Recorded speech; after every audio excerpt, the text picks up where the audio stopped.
ንግስትና ንጉስ ከዛ ደግሞ ፍፄ እንኳን ሰላም መጣችሁልን። ያው ስላየናችሁ ደስ ብሎናል። እናንተን በመፈለግ ያው እግራችን ቀጥኖ ነበር። እኔ በነገራችን ላይ ቤተሰቦች ዛሬ አይመጡም ብዬ አስቤ ነበር። እነሱም በመፈለግ መቼም ያው እግራችን ቀጥነዋል። እኔ መቼም ብሩኬ ቤት እገባለሁ፣ ከዛ ሀይሚ ቤት እገባለሁ፣ የሉም ነበረ እና አይመጡም ብዬ አስቤ ነበረ።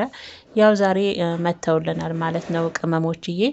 ሀይሚ እንግዲህ ዛሬ በኃይለኛው ነው የሰሩላት ፍፄና ብሩኬ። በዚህ አጋጣሚ ግን ማለት ነው ፍፄ ትቱ ሰው ማለት ነው ከብሩኬ ጋር ስላየው ደስ ብሎኛል። አዲስ አበባ አብራቸው በመምጣትህ በጣም ኔሌለ ደስ ያለኝ ማለት ነው።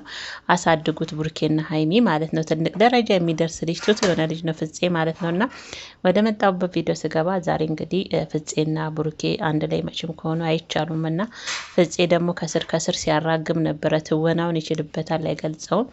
የሀይሚን በኃይለኛው ተበቅሏታል ማለት ይቻላል ብሩኬ ማለት ነው። ሀይሚን ያው እንግዲህ ጫት በመቃም ሽሻ እቃ በማዘጋጀት ቢራ ከመቼ ጀምሮ ነው ግን ጫትን የማውቀው ያው ሲቅሙ ጫት ከጨረሱ በኋላ ነው ቢራ እንደ ጨብሲ ነገር ምናምን የሚጠቀሙት። እና ዛሬ እነሱ ግን ከቢራ ጋር ጫት እንደሚቅሙ ነው ሳጥን ሙሉ አዘጋጅተው ሺሻ አዘጋጅተው ምናምን ነበር ዛሬ ሀይሚን ጭራ ያስበቀሏት ማለት ነው። ሀይሚ ብትወርድ ብትወጣ ቡሩኬን እሙሼ ጋር ደውላለሁ ከመቼ ጀምሮ ነው ሱስ የጀመርከው በማለት ያልሆነችው ነገር የለም። በሩን ቆልፈውባት ማለት ነው። ግን ምንም ማድረግ አልቻለችም። በቃ እነሱ ለሁለት ናቸው፣ አልቻለቻቸውም። በቃ በጣም ነበር የተናደደችው እና ሀይሚን በዚህ አይነት ሁኔታ ነበረ ብሩኬና ፍፄ ተገናኝተው ሲጫወቱባት የነበረው።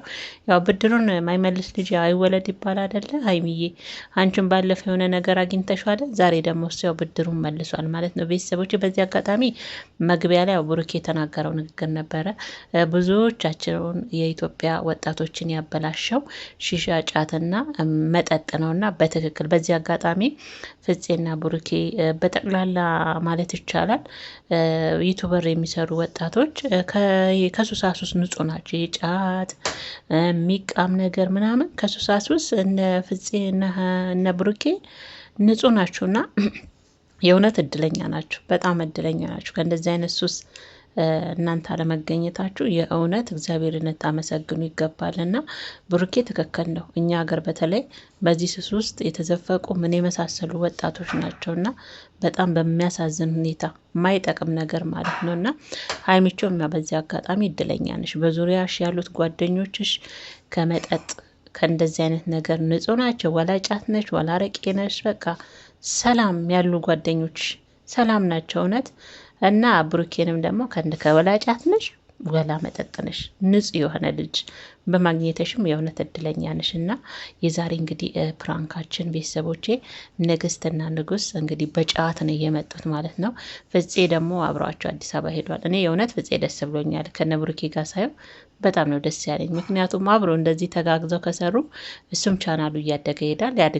ደግሞ መልካም ልጅ ነው፣ ይገባዋል ፍፄ የእውነት ይገባዋል። እና ብሩኬም ሀይሚችውም ንጹህ ልጅ ናት።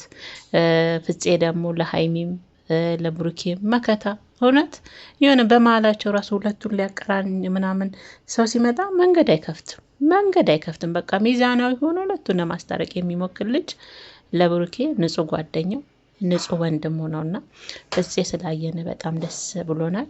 ሀይሚቾ የኔ ቅመም እንግዲህ የዛሬው ልታለቅስ ምንም አልቀራት። ምንም እውነቷን ነው። እንደ ሱስ የሚያስጠላ ነገር የለም። ብሩኬን የመሰለ ልጅ አስባችሁታል? ጫት እየቃመ እያጨሰ ካገኘችው እንግዲህ ያስቡት ቀጣዩን ህይወት ማለት ነው።